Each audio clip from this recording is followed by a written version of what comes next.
M. Rusciano. If a girl looks like me, I'll go for it. I mean, come on. You've got to respect that. And Michael Lucas. Like, it's not socially acceptable to go out without your pants on. We've all accepted the fact that pants are necessary. This is Emsolation. It's the perfect level of it absorbs you, you can obsess over it, and then still have a wonderful night's sleep. Yeah, I love it. I love it. I love it. You're in Emsolation. Hi, gang. Okay, so this is legit my 10th go at this. I don't know what's wrong. Normally, I can just roll the intro out, but something's wrong. Hi, it's Em. My name's Em. You haven't tuned in. Oh my God, it is not 1950s radio. No one's tuning anymore, babes. They're downloading their Spotify app and they're pressing play. I don't even know if people do that. Okay, here we go. Hi, my name's Em Rusciano. Do you want to know, how I used to... No, I don't even think I ever did a proper radio voice. Welcome to Emsolation. My name is Em Rusciano. I'm a writer, a singer, a stand-up comedian, a mother of 3, a wife of 1, and a maximalist power queen. Oof, that's almost... My voice sounds quite saucy. Does it sound saucy? Oof. I started the side quest before I've even started the show. What am I? Where am I? What did I just do? Have I told you who I am? Have I said I'm bringing in Michael? Oh, God. I can't do another intro. Push on him. Hey. So, yeah, Michael Lucas, my best friend's going to join me since we were 11. He's a screenwriter. I love him dearly. We, chat about things. We chat about pop culture. We chat about politics. We chat about poo. We chat about penises. I mean, other words that don't start with P are allowed. And look, normally we do, talk about what's been going on in the news and in our lives, but we just decided this week we needed a bit of a break. There's a lot going on. Did you know? Obviously, most of you are either in lockdown or about to be, and I just couldn't bring myself to talk about anything that would be challenging. So we decided to do a Q&A. Threw the questions out there to you guys. Marcella put it on our Instagram account at Emsolation Podcast, and you guys really did not hold back. I love about you guys don't feel the need to be polite. No small talk, just straight in. One of the questions was, Michael, what's your least favourite quality about Em? And I asked him, and he answered. That's called a tease. That's an old-fashioned radio tease. Yeah, this week we're giving you a warm hug instead of having, harsh opinions that might upset you. God, I hate it when women and gays have opinions. So that's, we just wanted to bring you home after a long day and put on your comfiest undies, the ones that are at the back of the drawer that you wear when you've got your period, or that you wear when, you're having a day where you've just got a bit of bloat, whatever. If you don't get your period, everyone's got comfy undies, whatever's happening downstairs. You've all got a pair of comfy undies, right? Pop them on, pop on a nice tracksuit. Maybe it's a nice new matching one you've ordered for yourself online. And I do not judge you, and I encourage you to buy yourself some lockdown active wear. And when I say active wear, actually lockdown inactive wear. Oh my God, I need to start an inactive wear brand. I'll kill that shit. Just pop down, wrap yourself in a blankie, pop on your favourite show. So what we're going to do for you this week, just some easy listening. Not going to be challenged in any way. Maybe you'll do some snort laughing. You'll learn some things about us. But that's all we wanted to do. Speaking of, thanks to everyone who bought a comfy hoodie. Some inactive wear on my bloody website, mrustiano.com. We'll get a bit of a restock of the hoodies and, go grab yourself one. There's also Maximalist Power Queen T-shirts. I love the idea that there's going to be everyone everywhere wearing those. And totes and busy working mum tees. You're going to have to be super patient with the merch. Obviously, there's a bit of a pandemic going on. My warehouse is down to one man. One lone person is fulfilling your orders. The hoodies are still being made. Everything is being held up. It's going to be a nightmare. You'll probably be waiting 3 weeks. Don't get angry. It's just me. I'm not ASOS. I'm not the Iconic. You're just buying off of me and my small team to help fund the podcast that you love. And you get a really cool hoodie designed by Jess from High Tees. It's win-win-win. You just have to wait. But you know what? It's good. It's good to draw things out, to have to look at the mailbox every day. Don't send angry emails to Jem. Poor Jem, my PA. She's dealt with a few of you this week. Anyway, that's all from me now. I just wanted to say I see you. I'm in it with you. I understand perhaps you've just escaped for your daily huffy puffy and you've turned us on and we're here with you. To think we started this podcast 15 months ago in lockdown thinking this will just be a lockdown thing. Well, yeah, it still is. 15 months later. Anyway, enjoy what you're about to hear. It truly lifted my spirits doing it. This podcast is as much for Michael and I as it is for you guys, let me tell you. I'm going to go. Be kind to yourselves. Don't look too far into the future. Watch some trashy TV and let's play the music.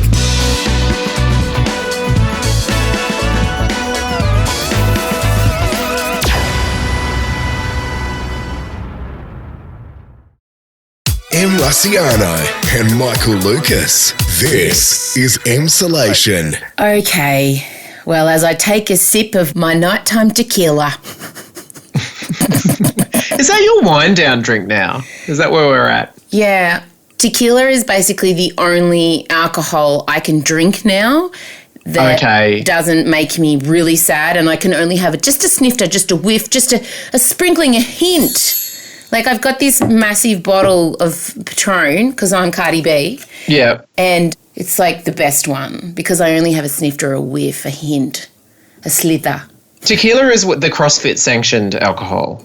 They have nothing. Yes, they have nothing, but then they have tequila. I think it's something to do with the purity of it or something. Yeah, there's the agave. You want a high agave, because George Clooney, your Kendall Jenners, what's the other Ryan Gosling? Ryan Reynolds. Mm-hmm. They've all had their tequila brands. Although ironically and weirdly and not really, only one of the Jenner girls got done for cultural appropriation. Clooney and Reynolds were fine, apparently. Oh. What an unusual story for this modern world that we're in. But that's all I'll have to say about that as I sip my tequila. I wish I could know the thread, the journey that you went on at 3 o'clock in the morning, no doubt, to get to I must drink tequila late on a weeknight after a busy working day. Yeah, I can't have a Pinot Grigio. I can't have anything else. But there is a specific thread that people with ADHD do end up going down, and I went down there. Welcome. Look, obviously, it's grim. Another week in Melbourne for lockdown, and Sydney continues. And Adelaide now. Adelaide were I know. 2 cases, stage 4. If anyone is trying to be hey, Gladys, it feels like it's now a game of, hey, Gladys, this is how it's done. Let me do it quicker. I'll do it quicker. I'll do it quicker. Do you know what I mean? It feels like if someone got a temperature in WA, bang, stage 4. Oh, totally. Yeah, well, I think it's now premiers have a license to do it. And I love it. I love it that in every press conference, Daniel Andrews is look, I'm not going to comment on any other premiers. And then he will, in a coded, not subtle at all way, completely. If you do not go hard and go early, you only get one shot. Oh, he may as well say, look, I'm not naming any names. Let's just say Schmatter Schmerra Schmiglian. Fuck this up for her state. And I don't want to say anything. I don't want to make anyone think that I'm blaming anyone. But if you lock down early, then you get on top of it. I really think, though, honestly, I think Gladys and he are both such savvy political operators that I feel like she's just fair enough. I made my brand on I didn't do the Melbourne lockdown. It's all fallen apart. You've got the stage now. I understand. I feel like when they text each other, it's still fine. Oh, I don't know. You reckon it's got dark? I don't even think there's texts happening at the moment. Maybe Gladdy B sent him the middle finger emoji. Maybe one of those got sent. And maybe Dan sent back the emoji where the woman's flicking her hair. But, I saw a photo of Gladdy B and her boyfriend, the lawyer, and she was sans mask. I know. Close to a cafe. So if the Premier's not even wearing a mask on the front page of the Daily Telly. The Daily Telegraph, I did not see that coming because a huge feature of the Melbourne lockdown was Dan being ripped to shreds on our version of the Daily Telegraph, the Herald Sun, every single day. But I didn't think they would turn on Gladys. I really, really didn't. No matter what she did, I was wrong. They've turned. Listen, we're not talking about this. We're doing a Q&A.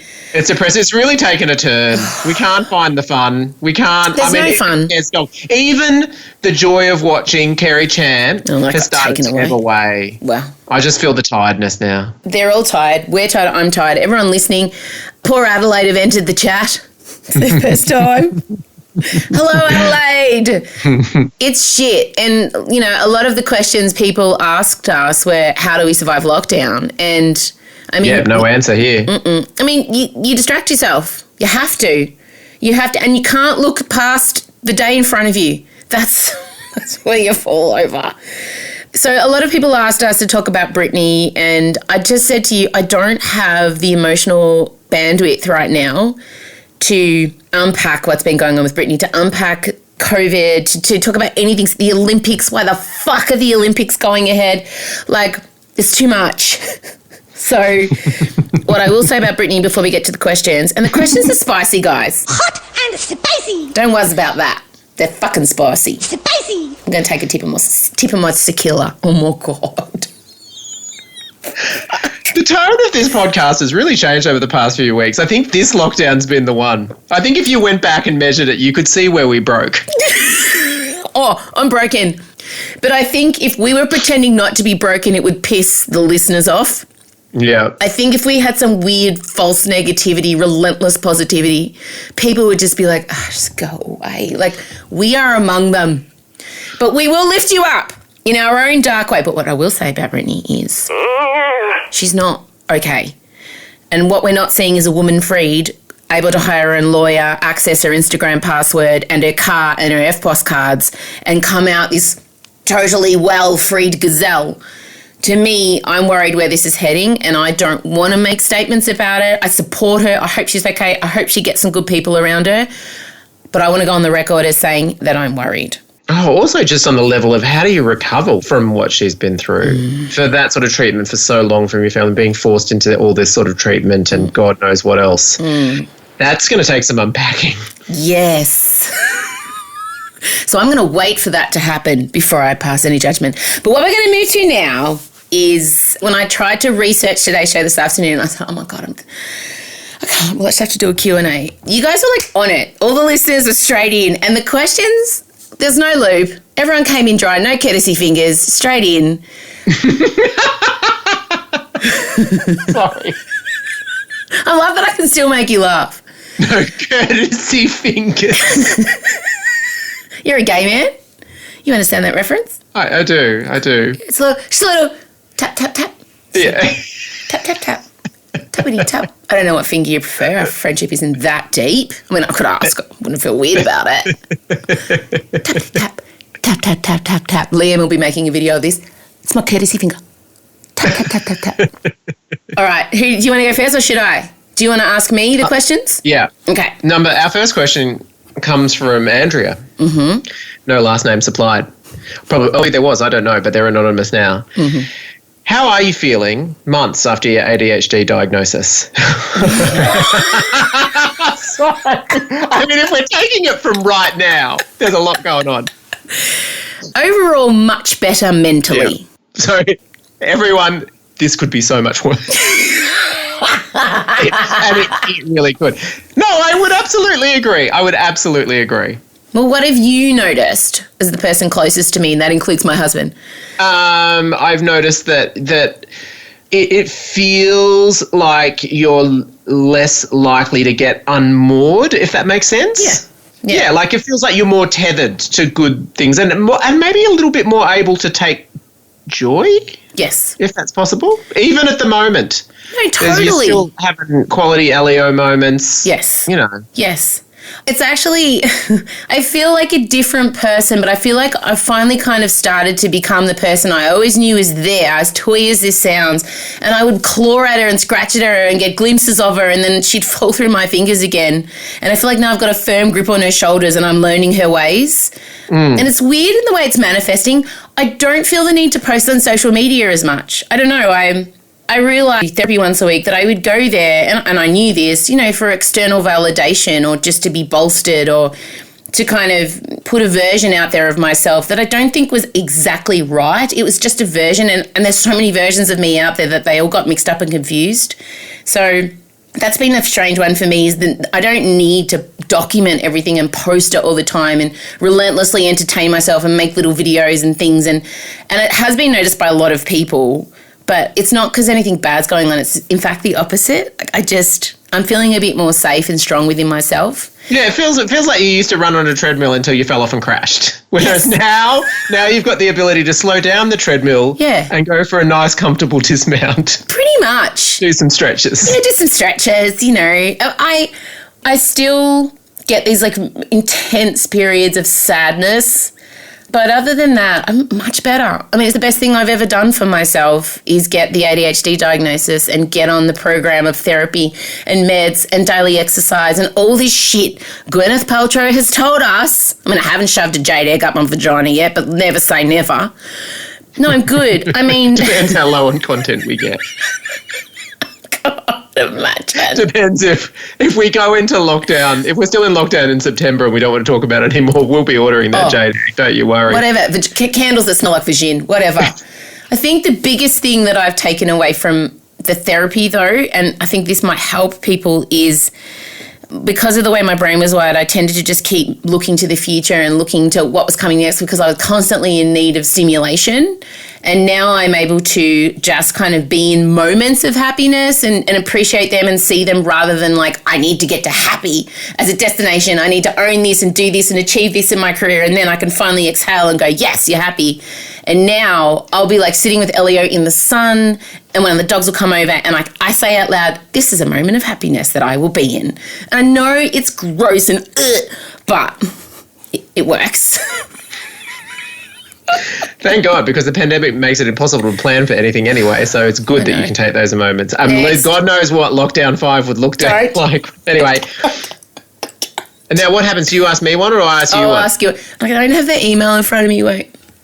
I'm videoing myself and it's blocking everything because Liam had a heart attack because I had an eye infection and I wouldn't let him video me last week. Hang on. And we are so professional. I'm getting up the questions that I emailed to Michael. Sent. Michael Lucas. There we are. Okay. Here we go. Questions for M to ask Michael. Our first question comes from Lara, who asks, Michael, do you get along with M's husband, Scott? Much better than M. It's true. It is true. Look, obviously, as you probably gleaned, Scott and I are in some ways very different, in other ways some striking parallels, mostly in fashion, which is really disturbing. The number of times we've gone out in the same clothes. But no, but Scott's impossible not to get along with because he's so calming and sort of steady and has like a really nice aura when you come into the space. And it's fair to say our interests don't often align. I'm not cycling with him, and I'm not just talking about the road danger, although that's significant. I'm not even talking about the fashion. It's just not for me. But every once in a blue moon, like his love of Hamilton, that was an unexpected development that's really given us something to talk about. Yes. No, you and he both have the ability to make small talk, which is why I have recruited you both in my sphere. I just plant you two like here, like in front of me, like a shield wall. Like I'll see someone approaching me, but shield wall. That's a Vikings reference, which you won't get because you don't watch Vikings. And you and Scott appear in front. The concept was still pretty clear. I did understand it. But thanks, yeah.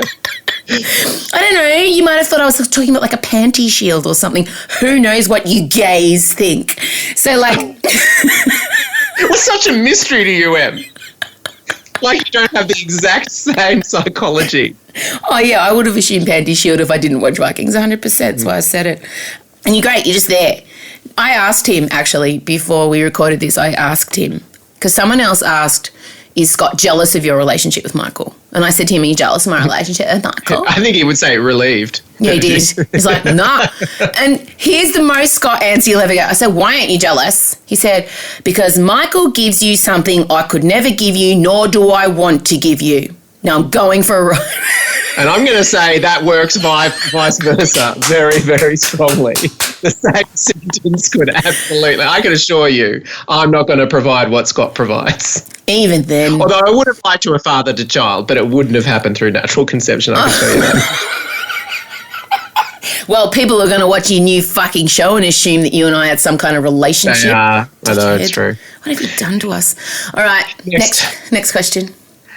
Why didn't you mention RuPaul's Drag Race Down Under once while it was on? It's your favourite show, says Ben. Oh, that's the question. That's a good question. Well done. They've noticed your avoidance. You love that. You love that. Okay, truth bombs. Let's do it. It is my favourite show, but Australia's version of Drag Race was extremely problematic for a number of reasons. A few of the contestants had questionable pasts with inappropriate behaviour around race And I also felt conflicted because a few of them were my friends as well. One particular contestant who had Scarlett, who had a lot of... Oh, God, can you hear? Don't even want to talk about it now. I'm trying. No. It's hard. It's hard because I don't think that version did our queens justice. The Australian drag scene is vibrant and brilliant and unique, and I feel like it was a watered-down version. That's what I think. For those of you who love Drag Race UK was what I thought Drag Race Australia was going to be. Drag Race UK is bawdy and full of heart and hilarious, and the queens don't take themselves seriously. And this one felt, there was a weird undertone from the beginning because we all knew that there was a few, drag queens doing blackface, dressing up as black artists or appropriating culture, and that has happened. A lot of drag queens have done that. But yeah, I don't know. I felt uncomfortable about it. And you go on those full-on mega fan forums as well online. You're big on that. And so you see the savagery and the commentary and all that sort of stuff. And so I feel like it's like the waters that you're very nervous to tread into. 100%. The Drag Race fandom is the most savage fandom out of all the fandoms, and I'm including like Mumsnet, which if you're familiar with Mumsnet is like the gate, just before the gates of hell. That's where Mumsnet's headquarters is. Michael. What are you talking about? Mothering? No, what? It's Mumsnet is like has the same level of commitment and ferocity that QAnon has. Oh my God. It's like, it's not conspiracy theories, but it is just mothers hardcore judging other mothers, or mothers asking things like, my husband did this and that. Am I the asshole for this? And then like a million women will pile on. Going, yes! It's super powerful. I think Hillary Clinton did a Q&A on Mumsnet, like a live one. Mumsnet is powerful, like all hail. So the Drag Race fandom is one rung more up on the terrifying level. Like, you do not want to piss off the Drag Race fandom. I'm really hopeful for a season 2. I don't know if that's going to happen, but that's why, because it was very problematic for a number of reasons, and I don't think it did our queens justice. And having said that, Art Simone was like, she's an incredible queen, someone I know, and I'm really rooting for her to get on the next All Stars. Karen from Finance, another friend of mine. This is nothing against the queens whatsoever. I just don't think the show did our scene justice. Moving on. Michael. When did you know that Adrienne was the one from Kamali? Very early, weirdly. And it was a very specific moment. We were dating. I was going back and forth between Melbourne and Sydney at the time because my dad was sick. And we'd only been on a few dates, and he drove me to the airport, and then we got to the airport. I thought he was just going to like drop me off and send me on our way. And then all of a sudden he goes into the proper parking area and like takes the ticket. I don't know why I'd never had this happen before.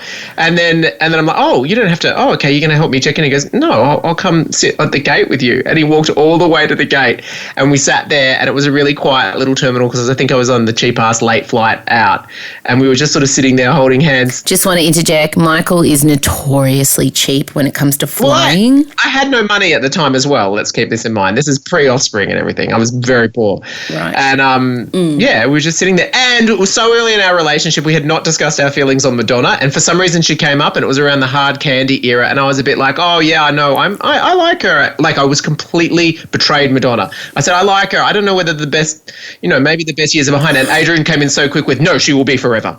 And I was like, oh. And so we were just... But it was mostly not that. It was mostly the fact that he took me to the airport and just like sat with me and showed me so much care and tenderness. And I was like, what? Why? Like, who does this for someone they've only just started dating? It was lovely. And in retrospect, I think that was the moment. You're such a little storyteller, aren't you? Sounds like you aren't. Well, no, that was nice. I really understand the idea of that, someone paying full price airport parking and walking you in and like going to the gate and having to like take their phone out and their keys and their coins and all of that. Like, that is, that's basically a marriage proposal in my eyes. Because my husband of 20 years barely stops the car. Like, He'll go roll through the drop-off and he will not stop, and I've got to get out with my cases, and he won't even look back and wave as he drives off. I later proposed to Adrian at an airport too when I came through customs, and now this is so pathetic but lovely too. When we go back to Melbourne Airport, we often go to ride the escalator where I propose. Are we sickening yet? Oh, God, do you? We do. Like, if we're in that part of the airport, we're like, should we go on the escalator? Tell the day of your proposal, because that was wild. I was at a protest. Yeah, it was the day the marriage plebiscite results were announced, and I flew in from New York, and I was really paranoid that I was going to miss it. And then Aidan came to meet me at the airport, and we were going to go to a pub on one of the upper levels to watch the results come in. It was very nerve-wracking. And I had it in my mind that I was going to propose if it was a yes. But then when I saw him, it was really emotional. And then we hopped on the escalator to go up, and I realized I don't want my proposal to him to hinge on this vote. That's pathetic. He should just know that I want to get married beforehand. So I proposed on the escalator, and he said yes. That was not in our original plan either. No. Anyway, and then we met Em, and then we got very drunk. We got so drunk. I know. Why was I there? We went to lunch. No, but then we went to the big street party in Lygon Street, and then you got freaked out by crowds and went off with Scott, and then Adrian and I danced to Kelly Clarkson songs in the pouring rain. It was brilliant. I hate crowds so much. It was so people-y. So people-y. Now, here we go. Yep. Em, tell us your best celebrity encounter like Michael's Madonna story, Amy. Yeah, I'm intrigued. I don't know what you're going to answer for this. You know this story, the Charlize Theron one?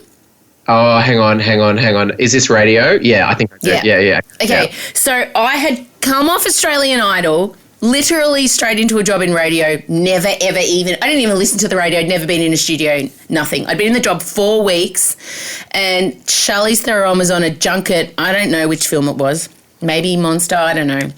And they flew me to Melbourne to interview her. Now, she was the first person I ever interviewed in my life, ever. Charlize Theron. And I arrived there and I had my old school dictaphone with a mic. It was a massive thing, like not like what we're doing now where it's all little computery, cordy things. It was huge. And it needed batteries and everything. It was heavy. And I hoiked it in, and like the little snitchy LA PR girl was like, "You've got 5 minutes and your time starts now." I'm like, oh, okay. And I was so sweaty, and I had this weird crocheted top on. I don't know why I thought Charlize Theron crocheted, but I did. And like it was weird, and I had like beads, and I don't know. It's just my eyebrows were super thin. It was not good. And I sat down, and she was opposite me. She was luminous. She was stunning. She was Charlize Theron. And I said, okay, and I was just setting up everything. And I went to press record on the big recorder, my one job, and the batteries were flat. And time was ticking. And she's sitting there, she's like, it's okay. And I just confessed to her. I said, I've just come off a reality TV singing show. I've got a 2-year-old. I'm 25. I'd never sung in public. They've given me a job in radio. You're the first person I've ever interviewed, Charlize Theron. And she was amazing. She brought in her security guard. She said, check what batteries she needed. And they checked what batteries I needed. And the security guard went and bought them for me. And she pupped the PR girl, and she came in on her big heels and tried to get me out. And she said, no, this lady's getting her interview. And so I got it. And I was with Charlize Theron for like 15 minutes, and she was incredible. So that's my best celebrity encounter still, 17 years later. I just feel like she's a good egg. It's come through. Totally. Yes. Go Charlize. She is. So there you go. That's my most favourite one. Yeah. M. Rusciano and Michael Lucas. This is Emsolation. Okay. Oh, this one. And can I just say, this question comes from Earthy Kindness.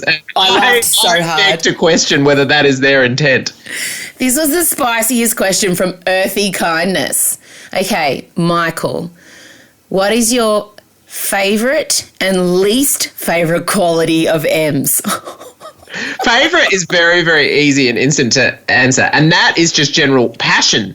Like, if there's a song you love, it's not just like, I like it. I guess sometimes I struggle with mutedness, and maybe it's even that I know I've got a tendency to be muted, and so I just want passion, someone to be experiencing things. And if you love something, not to just like quite like it, but just to love it, to be like obsessed with every little detail of it, just to not be able to sleep, you love it so much. I can't, I'm straight, I'm like, I'm dead, Michael, I'm dead, Yeah. D-E-D, dead. Yeah. I just really want, and it's passion that extends to, it could be buying Christmas presents, it just could be, if you're going to just do anything, just do it with passion, for Christ's sake, live your life. totally. To the edges. Balls slaps to the wall. Yes. That's my favourite. I mean, I could list many other favourite qualities like loyalty and stuff I'm like dying that. But to the hear. specific one that feels like is a quality, that would be the passion. Okay, so What's your least favourite? I thought about this, and I more would say it as maybe like a quality you have that I struggle with the most is maybe sometimes you have a tendency to believe that people hate you.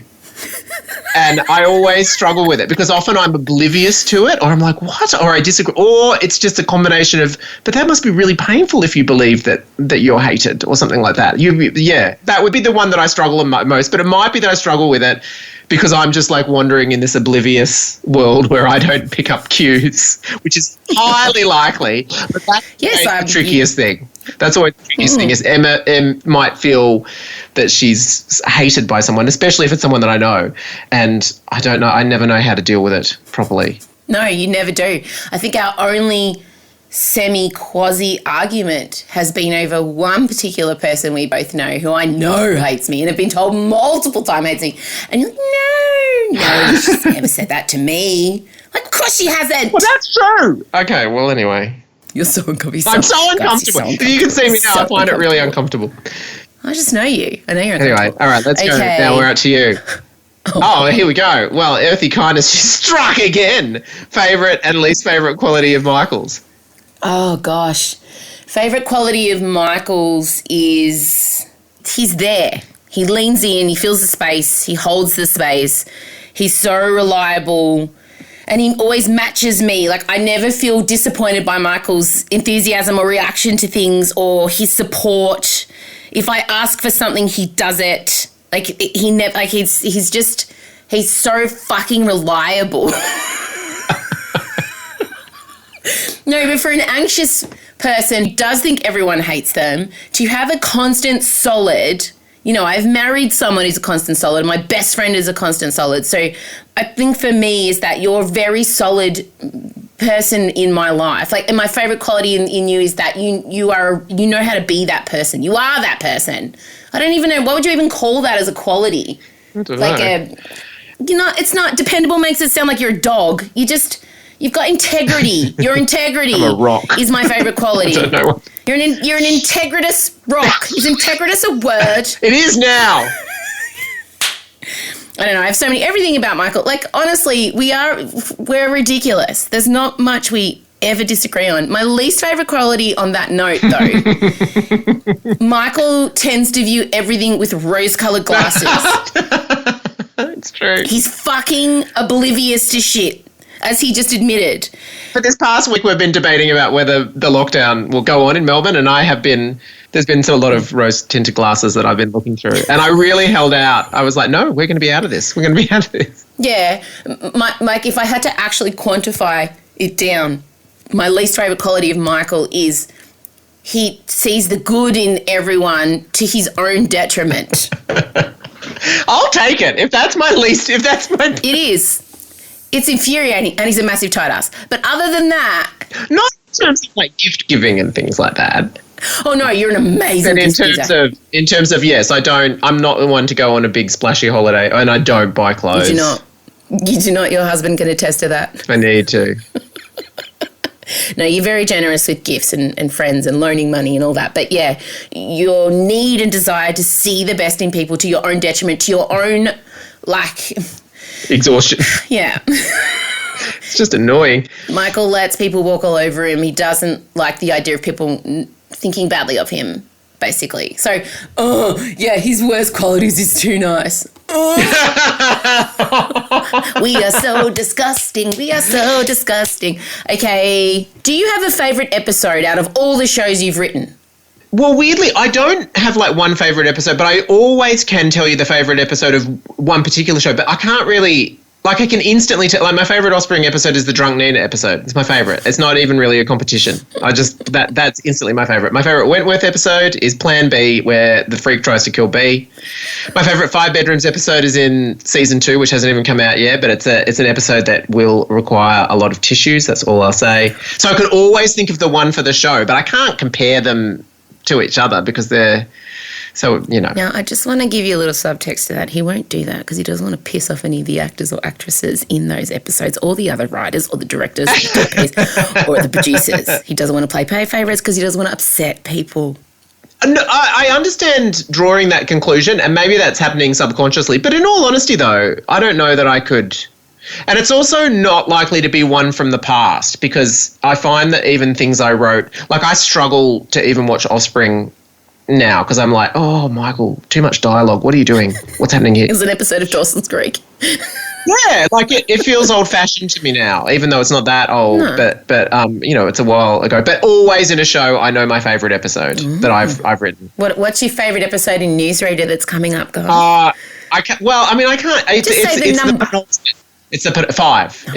It's number 5. Okay. The penultimate. And you'll know why when you get there. Oh, God, Let's just what have say. you done?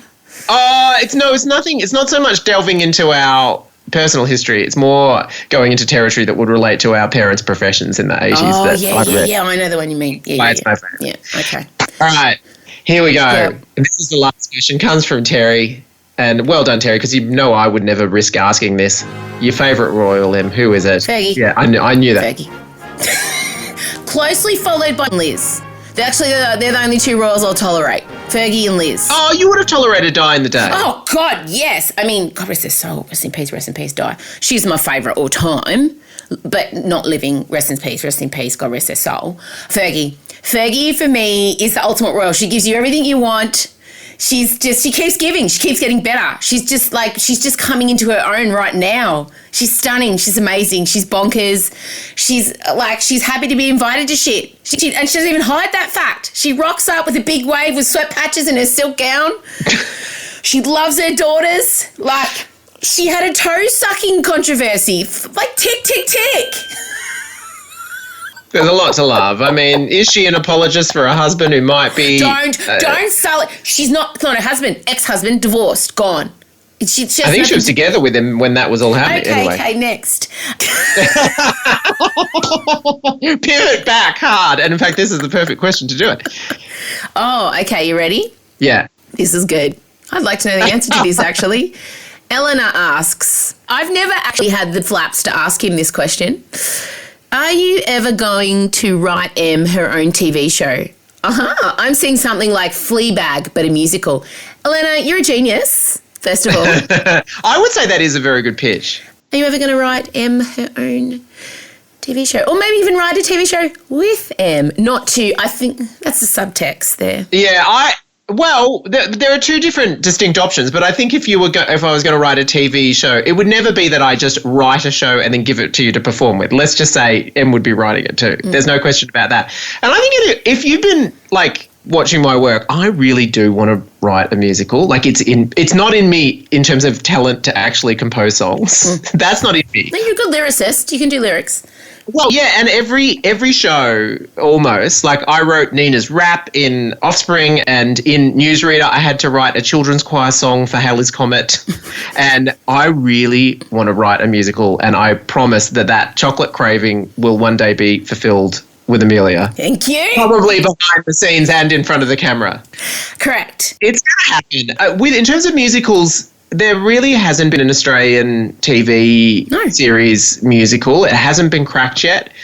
And we're going to do it. It's going to be like My Crazy Ex-Girlfriend is a perfect example that it can be done and done well. Exactly. So stay tuned. Good, I've got this noted down. You won't be seeing it on your screens this 2021, I can tell you that much, but one day it's going to happen. It's going to happen. You know when it needs to happen? When there's the budget, when we've got money. Yeah, when we've got Netflix budget. We don't have the patience to do it. No, I can't do Bo Burnham. We need the production. She needs some makeup artists. No, she doesn't need it, but she's going to take it. I do need it. You should see what it normally takes when we're not in lockdown to make the podcast. And this is just on a listening medium. It's a cast of thousands, lights, cameras, and as I said, a listening medium. So imagine what a musical TV show would require for both of us. Oh, it'll be superb. Oh, we'd need the budget of The Crown.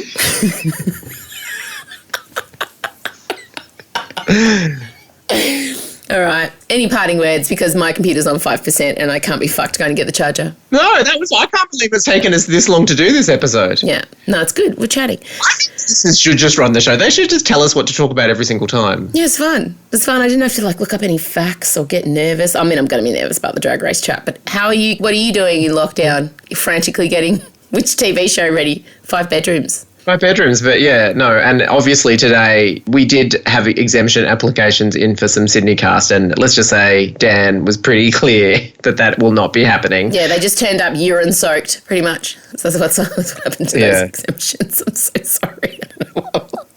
I know. So anyway, that's a bit of a curveball, but in some ways, you know what? It's almost better to have it it's not for the people that can't get in, but it is the worst thing is the uncertainty and not knowing what to plan. So in some ways, having the axe fall Anyway, that's what I'm doing. It's my whole. I'm just doing a lot of online therapy, guys. I'm good. Don't worry about me. Just living my best life, finding moments of happiness. Drinking very diluted tequila. Yeah, I'm done now. See, look how red I've gone from just the tiny little sip, just a little sniff to a little waft. All right. Thanks very much. Thanks very much. Talk to you later tonight, probably. Goodbye. All right. Bye. This is Emsolation. Okay, friends, that's all from us. I hope you enjoyed that. God, you guys are not afraid to go there. Well, we're not afraid to go there either. That's why we like each other. I just want to give a big hello and shout out to the Emsolation patrons. You guys, you're small but mighty, and I appreciate you so much. You do pay all my production men, the gays, and they say thank you. And a big shout out to the Emsolation Facebook group, who never fail to entertain and uplift. You guys are amazing.